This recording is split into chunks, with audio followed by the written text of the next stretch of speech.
निर्णय अधिकारी म्हणून माझी नेमणूक झालेली आहे.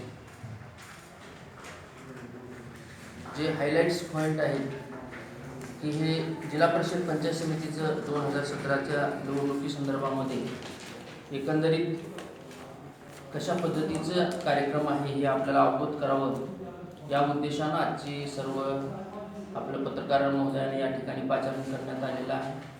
आपण सर्वजण या ठिकाणी उपस्थित राहिला सर्वप्रथम मी सर्वांचे स्वागत करतो. या ठिकाणी एकंदरीत केज तालुक्याची जी रचना आहे ती आपल्या समोर सर्वप्रथम या ठिकाणी ठेवणार आहे. आपल्या केज तालुक्यामध्ये एकूण जिल्हा परिषदचे 6 गट आहेत आणि पंचायत समितीचे 12 गण आहेत. आपल्याकडे केज तालुक्यामध्ये एकूण मतदार जे आहेत 1,70,352 आहेत.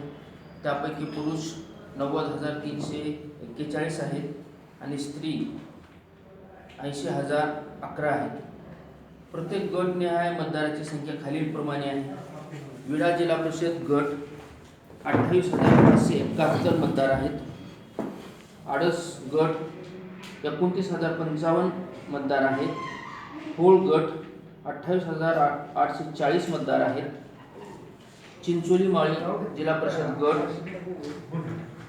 29,376 मतदार आहेत.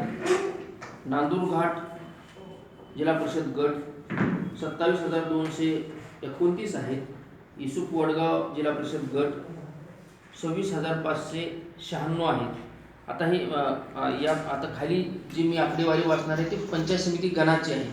विडा 13,979, येवता 14,592, तांबवा 14,009, आडस 15,046,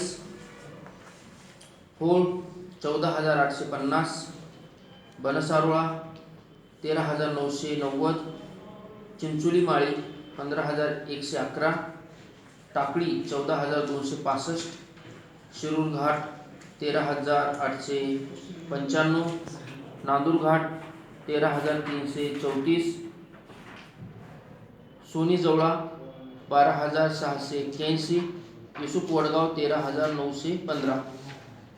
आपल्या तालुक्यामध्ये एकूण 195 मतदार केंद्र या ठिकाणी केंद्रावर मतदान होणार आहे.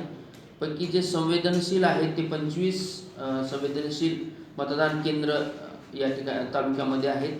25 पैकी एक अतिसंवेदनशील मतदान केंद्र आपल्या तालुक्यामध्ये आहे. केज तालुक्यात एकूण 195 मतदार केंद्र असून त्यासाठी एकूण 20 झोन निश्चित करण्यात आलेले आहेत किंवा आपण क्षेत्रीय अधिकारी म्हणतो त्यांना 20 क्षेत्र या ठिकाणी तयार करण्यात आलेले आहेत. तसेच 20 वेगवेगळे मार्ग रूट जे आहेत ते 20 तयार करण्यात आलेले आहेत. जिल्हा परिषद पंचायत समिती निवडणुकीसाठी 195 मतदान केंद्रावर 1200 कर्मचारी आपल्याला या ठिकाणी लागणार आहेत. मतदान कर्मचाऱ्याचं जे प्रशिक्षणाचं जे वेळापत्रक आहे मी आपल्याला वाचून दाखवतो. पहिलं जे कर्मचाऱ्यांचं जे 1200 कर्मचाऱ्यांचं प्रशिक्षण आहे ते 4 फेब्रुवारी 2017 रोजी आम्ही या ठिकाणी घेणार आहोत. दुसरे 11 फेब्रुवारी 2017ला, तिसरे 14 फेब्रुवारी 2017ला आणि मतदान दिनांक जे आहे ते 16 फेब्रुवारी 2017 आहे आणि मतमोजणी जी आहे ती 23 फेब्रुवारी 2017 आहे. मतमोजणीचं ठिकाण हे तळमजल्याचा हॉल जो आहे आपला तहसीलचा त्या ठिकाणी निश्चित करण्यात आलेला आहे.